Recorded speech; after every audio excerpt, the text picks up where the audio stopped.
In a week from now, the Lunar New Year holidays will begin, with January 27th having been designated as a temporary holiday, a great opportunity to catch a movie or two or three.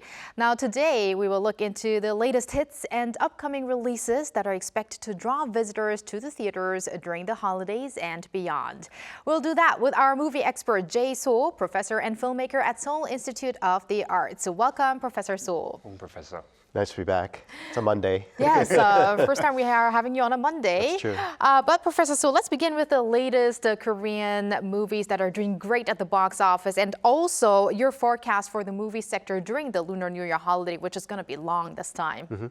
Well, right now, from last week, I talked about Harbin or Harbin, the English title. So that's doing, it's on its 22nd day of being the first place movie in the box office. So as of today, I think it was something like 442 million people went to see it, and it's still going strong. So that's a historical drama based on basically our Japanese occupation period. Also, Firefighters, which came out last year, is doing about 3.7 million right now. But I think this is a kind of a bigger story because it doesn't have any big stars in it. You have Hyunbin in Harbin, so it's a big star, Park Jung-min, they're big stars, but for the Kwak Kyung-taek Firefighters movie, it's basically relatively unknown people in it, so it's familiar faces. And I think the third film is Bororo, which is like in the, it's like 300,000 people going to see it. So the movie that I wanted to say was going to be hit was Forbidden Fairy Tale, but unfortunately that's in 7th place right now. Oh, I see. So the movies are doing relatively well considering it's the end of the year and people are going places right now. Okay, that's quite interesting. Now, there are a number of new domestic films currently being promoted in the run-up to their release. Can you please tell us a little bit about them? Yeah. The movies that are happening basically starting Friday is Hitman 2, which is a sequel starring Kwon Sang-woo. And it's basically the same story. It's about a killer who becomes basically a webtoon artist with a big hit. And so it's a continuation of that. But this time, I think it was kind of a surprise hit, the first movie, when it came out in 2020. It was during the pandemic. But this time, I think there's more action. Apparently, he has a new webtoon thing out that suddenly becomes an international sort of like spy situation. So it's kind of exciting. So it's a comedy with Kwon Sang-woo. And then since we're on the comedy thing, released on the 24th of January is Thunderstruck Cop, starring Kim Soo-mi. Unfortunately, she passed away last year. So she finished the movie. And then Shin Hyun-jun. So this is another sort of comedy.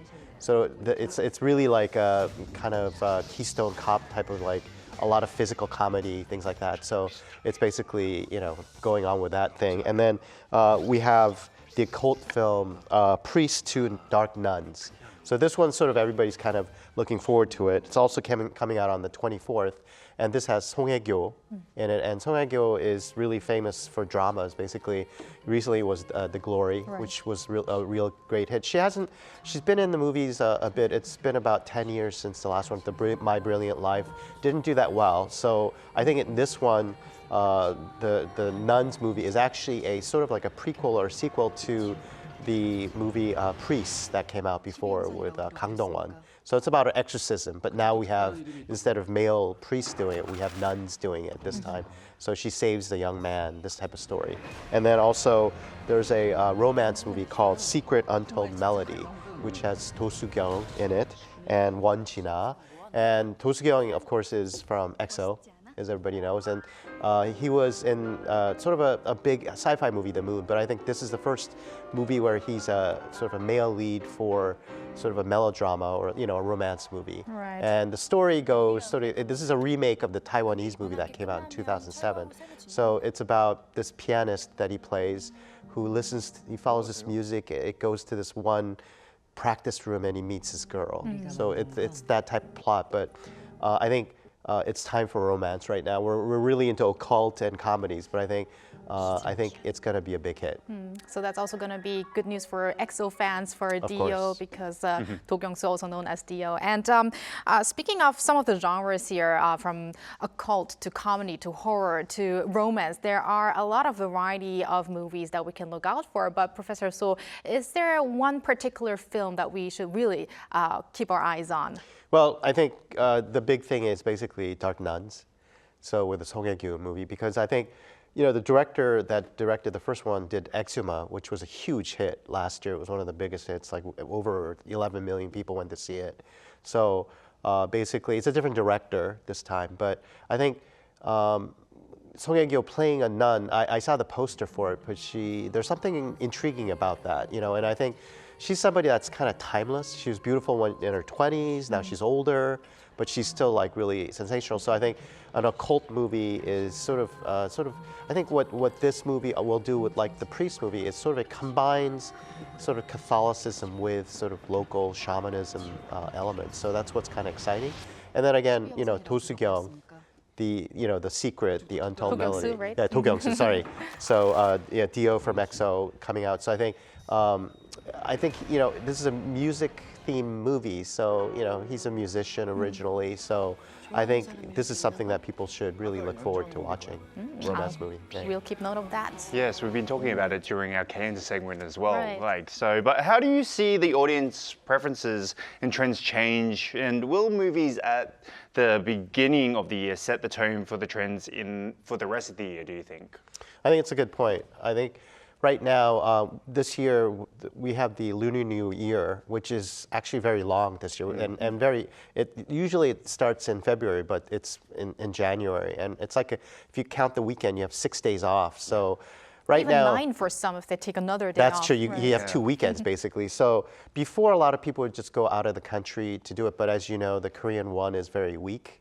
So I think people are kind of not going abroad. So you're stuck in Korea.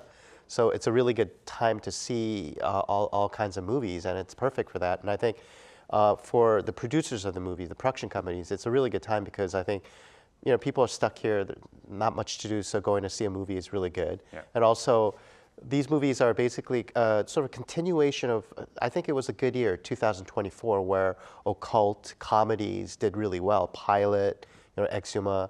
So people are kind of familiar with these kinds of themes. And also, I talked about the Love in the Big City, movies like that sort of has different sort of genres coming out. So I think this year is going to be very exciting. And hopefully, with the influx of all these films in the Lunar, holidays, I think it'll start off the year very well in terms of movie box office. And continuing with the holidays, Professor Soh, around the world, people during Christmas like to watch Home Alone. There are these movies that you watch at home if you're maybe a couch potato and don't like to go to the theaters. But also here in Korea, during the Lunar New Year holidays and Chuseok, you have a great lineup of movies on TV to watch with your family. So can you tell us about some of the movies that we can look out for? Well, traditionally, basically the holiday movies in Korea was Hitman 1. There's 645, which is a sort of a comedy about like the army. We also had Three Sisters and Smugglers, and then of course the Roundup series.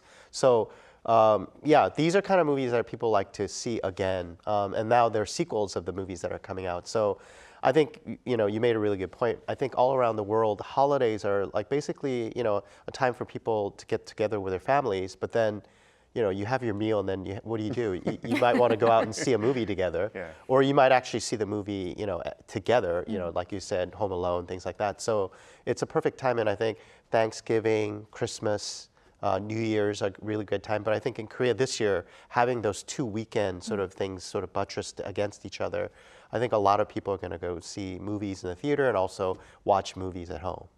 Probably a great variety of people at the big screens or the small screens. Yes, it seems like it's going to be a long weekend. I never realized how long it's going to be until now. But going back to the box office, there are voices of concern that back-to-back releases of movies have a negative impact in terms of like competition. So what's your assessment of this?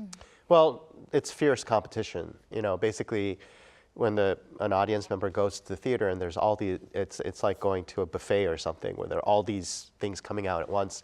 But I think it's also, if you go see one movie and you like it, you'll continue to see the movie. I know some families that will go eat lunch, watch a movie, eat dinner, and then watch a movie after that. So, so in that sense, like if there's a good movie that kind of turns on the audience, it could really, allow other movies to sort of be shopped around to be watched as well. So I think it's a situation where, if you have a lot of good movies coming out, typical thing in the West was, Barbie and Oppenheimer that came out together, and Barbenheimer, situation where two movies were really different, but they really kind of fed off each other. So I'm hoping that these releases of these movies, and all the other difference is that the movies that are coming out this year early are not really big budgeted movies. They're kind of medium-sized movies. So I think, again, the emphasis on more storytelling and genre-based things. So I think for those movies coming out together, I think it's going to be a positive effect.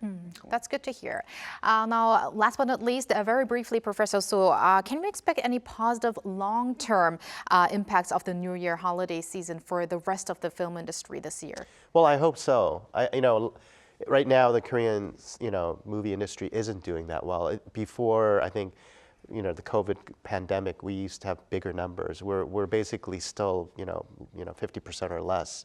So this year, I'm hoping the start of the Lunar New Year, and as I mentioned, lower budgets, more interesting storytelling, continuation of comedies, occult movies, and romance movies from last year. It'll draw sort of the audience, and I think starting the year off this way, people sort of maybe change the pattern of just sitting at home watching OTT platforms for movies. Of course, they're cheaper, they're more readily available. I think there's nothing better than going to see a movie and then kind of bragging about having seen it already instead of, hey, I'm going to wait till it's on streaming. So I think, it'll get people back to that sort of habit of, before I think people watched maybe 10 to 20 movies a year. Now it's really hard to even watch one. Right. So I think if you start going to the cinemas and seeing how, I'm watching it with 200, 300 people, they're all laughing together, crying together. So I think that's what cinema does. It kind of brings people together. So I'm hoping that it has a synergy effect. Let's hope so too. And Professor Soh, thank you very much for your insights, and happy Lunar New Year in advance. Yes, Happy New Year to you. Thank you. And Walter, thank you again as always. We'll see you back here tomorrow. See you tomorrow.